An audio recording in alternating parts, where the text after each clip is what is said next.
ಚಿಕ್ಕಬಳ್ಳಾಪುರ ಹಾಲು ಕೂಟದ ಚುನಾವಣೆ ಈ ದಿನ ನಡೆದಿದ್ದು ನಮ್ಮ ಶಿಡ್ಲಘಟ್ಟ ವಿಧಾನಸಭಾ ಕ್ಷೇತ್ರದ ಅಭ್ಯರ್ಥಿಗಳಾದಂತ ನಮ್ಮ ಹಿರಿಯರಾದಂತ ಮುನಿಯಪ್ಪಣ್ಣವರು ಮತ್ತೊಬ್ಬರು ಹಿರಿಯರಾದಂತ ರಾಮಣ್ಣವರು ನಮ್ಮ ಚಿಲ್ಕಲ್ನರ್ಪು ಹೋಬಳಿಯ ಹಿರಿಯರಾದಂತ ಕೃಷ್ಣಾರೆಡ್ಡಿ ಅಣ್ಣವರು ಇವತ್ತು ಎನ್ಡಿಎ ಅಭ್ಯರ್ಥಿಗಳಾಗಿ ಈ ಒಂದು ಚುನಾವಣೆಯಲ್ಲಿ ಸ್ಪರ್ಧೆ ಮಾಡಿದ್ರು.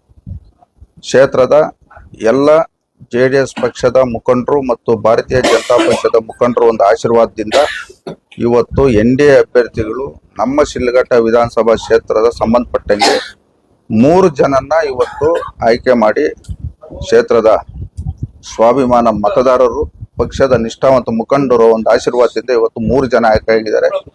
ಮೊದಲನೇದಾಗಿ ಕ್ಷೇತ್ರದಲ್ಲಿರ್ತಕ್ಕಂಥ ಎಲ್ಲಾ ಪಕ್ಷದ ಮುಖಂಡರಿಗೂ ಮತದಾರರಿಗೂ ನಾನು ಪಕ್ಷದ ವತಿಯಿಂದ ನನ್ನ ವೈಯಕ್ತಿಕವಾಗಿ ಧನ್ಯವಾದಗಳನ್ನ ಹೇಳಕ್ಕೆ ಬಯಸ್ತಾ ಇದ್ದೀನಿ. ಅದೇ ರೀತಿ ಇವತ್ತು ನಮ್ಮ ಕ್ಷೇತ್ರಕ್ಕೆ ಸಂಬಂಧಪಟ್ಟಂತೆ ಇವತ್ತು ಗುಡ್ಬಂಡೆ ಕ್ಷೇತ್ರದಿಂದ ನಮ್ಮ ಬೈರಾರೆಡ್ಡಿ ಅಣ್ಣವರು ಸ್ಪರ್ಧೆ ಮಾಡಿದ್ರು. ಅವರು ಸ್ವಲ್ಪ ಅಂತರದಲ್ಲಿ ಇವತ್ತು ಸೋತಿದ್ದಾರೆ. ಮತ್ತೆ ನಮ್ಮ ಇನ್ನೊಬ್ರು ಹಿರಿಯರಾದಂತ ಶಿವರೆಡ್ಡಿ ಅಣ್ಣವರು ತಮ್ಮ ವೆಂಕಟರಾಮರೆಡ್ಡಿ ಅಣ್ಣವರು ಇವತ್ತು ಬಾಗೇಪಲ್ಲಿ ಕ್ಷೇತ್ರದಲ್ಲಿ ಸ್ಪರ್ಧೆ ಮಾಡಿದ್ರು. ಅವರು ಸಹ ಇವತ್ತು ಸೋತಿದ್ದಾರೆ. ಒಟ್ಟಾರೆ ಇವತ್ತು ಇಡೀ ಚಿಕ್ಕಬಳ್ಳಾಪುರ ಹಾಲು ಒಕ್ಕೂಟ ಸಂಬಂಧಪಟ್ಟಂತೆ ಮೊದಲನೇ ಬಾರಿಗೆ ಇವತ್ತು ಕೋಲಾರ ಚಿಕ್ಕಬಳ್ಳಾಪುರ ಒಕ್ಕೂಟ ವಿಭಜನೆ ಆಗಿ ಈ ಒಂದು ಬಾಡಿ ಚುನಾವಣೆ ಇವತ್ತು ನಡೆದಿದ್ದು. ಒಟ್ಟಾರೆ ಇವತ್ತು ನಾವು ಫಲಿತಾಂಶ ನೋಡಿದಾಗ ಇಡೀ ಜಿಲ್ಲೆಯಲ್ಲಿ 5 ಅಭ್ಯರ್ಥಿಗಳು ಎನ್ಡಿಎ ಅಭ್ಯರ್ಥಿಗಳು ಗೆದ್ದಿರತಕ್ಕಂಥ ಒಂದು ಫಲಿತಾಂಶ ಬಂದಿದೆ.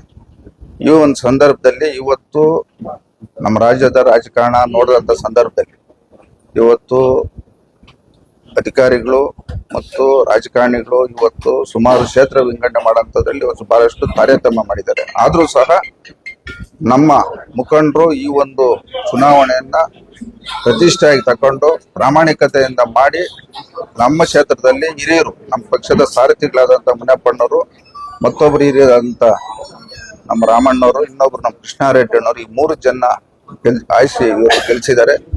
ನಾನು ಈ ಒಂದು ಸಂದರ್ಭದಲ್ಲಿ ಎಲ್ಲ ಮತದಾರರಿಗೆ ತಲೆಬಾಯಿಗೆ ಅವ್ರಿಗೆ ಧನ್ಯವಾದಗಳನ್ನ ಹೇಳ್ತಾ ಈ ಒಂದು ಚುನಾವಣೆಯಲ್ಲಿ ರಾತ್ರಿ ಹಗಲು ದುಡಿದಿರ್ತಕ್ಕಂಥ ನಮ್ಮ ಸ್ನೇಹಿತರಿಗೂ ಸಹ ನಾನು ಧನ್ಯವಾದಗಳನ್ನ ಹೇಳ್ತಾ ಈ ಒಂದು ಚುನಾವಣೆಯಲ್ಲಿ ಈ ಅಭ್ಯರ್ಥಿಗಳಿಗೆಲ್ಲ ಕಾರಣ ನಮ್ಮ ದೇಶದ ಮಾಜಿ ಪ್ರಧಾನಮಂತ್ರಿಗಳು ಜೆಡಿಎಸ್ ಪಕ್ಷದ